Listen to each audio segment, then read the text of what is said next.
Did you know that your false identity might be keeping you from the bank account that you have always wanted, from the career and dream job that should be yours, from true love and happy relationships, even from your goal weight? Today, we're going to get into how false beliefs and false identities are actually keeping this beautiful and amazing creature that is you in binds. I'm going to teach you how to identify the false narrative that you're telling yourself, how to find the truest you, how to manifest that truest you and see results fast. So stick around to the end because I have the ultimate technique to unlock the truest you and get rid of that false self. So let's get into it.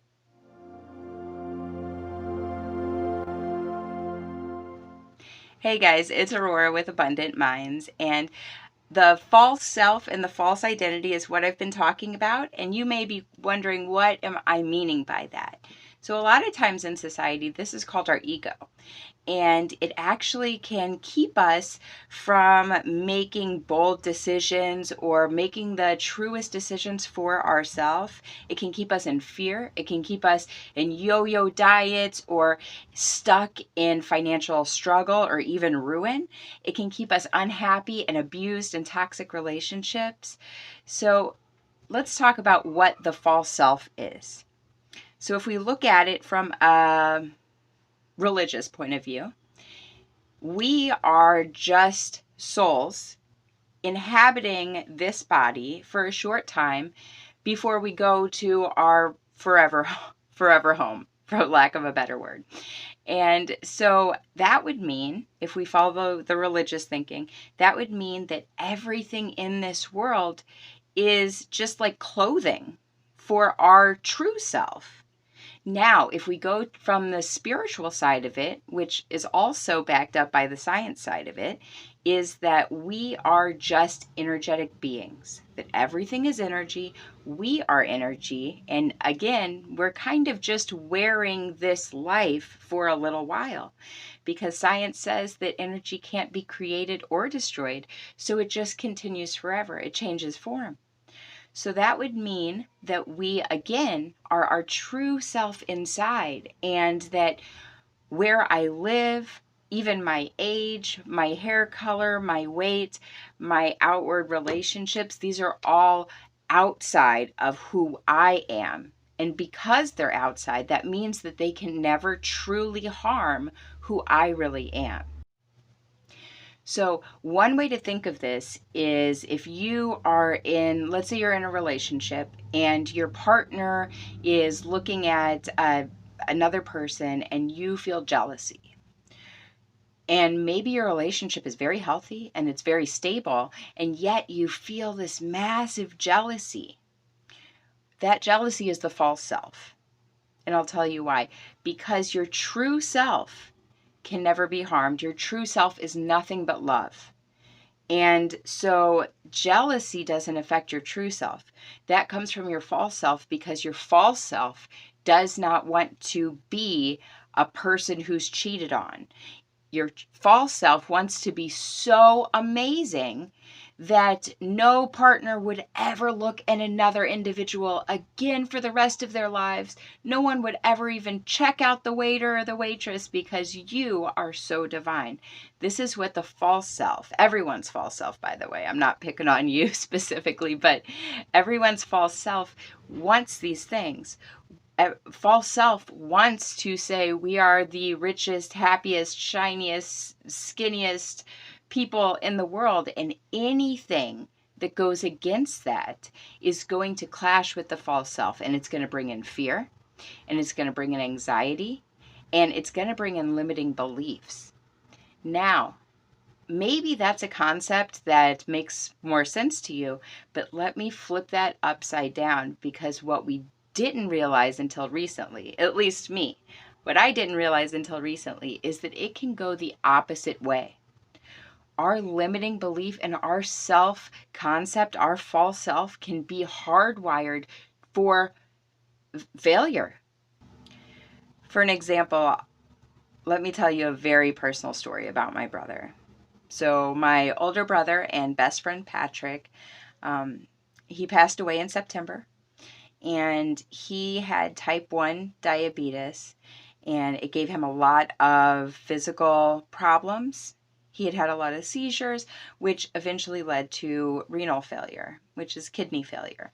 And when he got kidney failure, he, in his brain, he kind of just took on the identity of a sick person. From all of his hospital stays and all of his doctors and dialysis, he took on this persona of he was the sick guy in the family.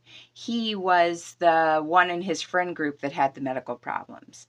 And for example, he was an artist and he used to do sketches and graffiti, and his nickname for himself was the diabetic disaster, because he was a punk and alternative, but it had become who he was.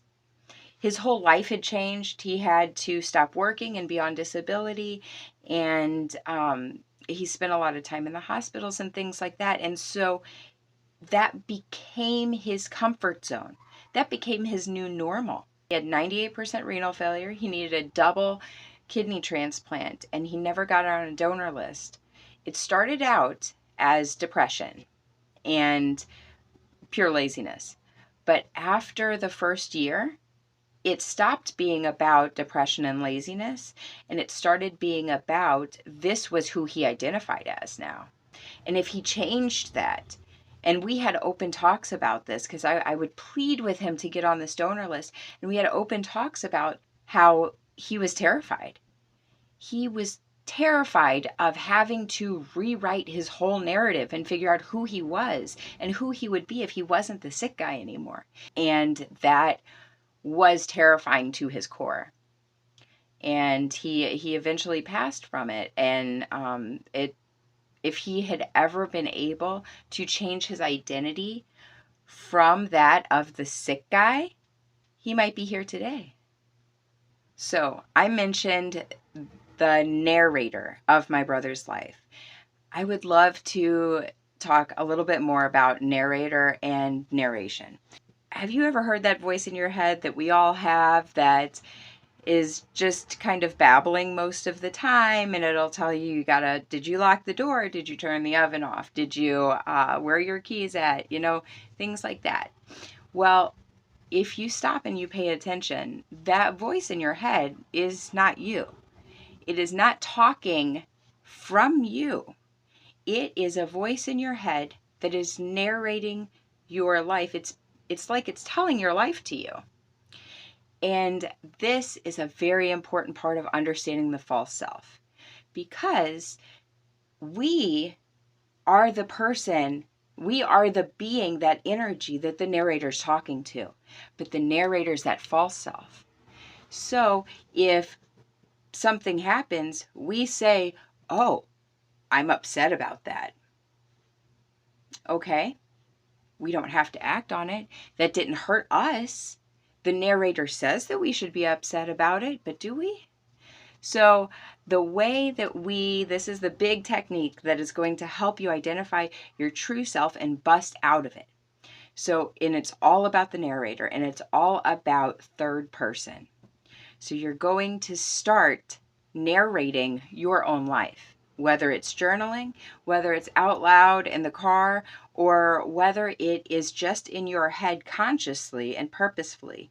You're going to say, let's say you and your spouse get into an argument, and then in your head, you're going to think, oh, she is mad right now. She is feeling not heard. She is feeling insecure. She is feeling whatever that is. You're going to try to narrate your own life for yourself as if you are detached from it. And the reason you're going to do this is because the more you can look at your life from a detached point of view, the more these false things seem to come out. The more you say, well, okay, so she feels like she's a poor person, but she is not. Her has no need for money. So she's not a poor person. She is having a physical experience in where money is an issue, but she is not a poor person. And once you can start separating yourself from what is happening to you, then you can start manifesting naturally from a state of detached abundance. Because when you are focused on she is poor or I am poor, you are subconsciously manifesting that negative thing to be happening to you. So if you can detach from that and you're saying she is unhappy, she is overweight or underweight, whatever, or she is anxious or she is struggling financially, whatever that is, then once you can detach from that, then that doesn't have power. You're not manifesting that for yourself. Then you can start coming in with the I am statements. She is struggling financially. I am a magnet for abundance. She is an abusive relationship and very unhappy. I deserve happiness and love. Do you see how the more you separate from that, the easier it is to manifest for yourself? I hope that works. I am Aurora. Please like and subscribe if this is the kind of thing that you're into and I seem like your tribe. And if you are confused in any way, please pop into the comments with where you're at or how I can help. I personally will reply and give you as much help as I can. Have an abundant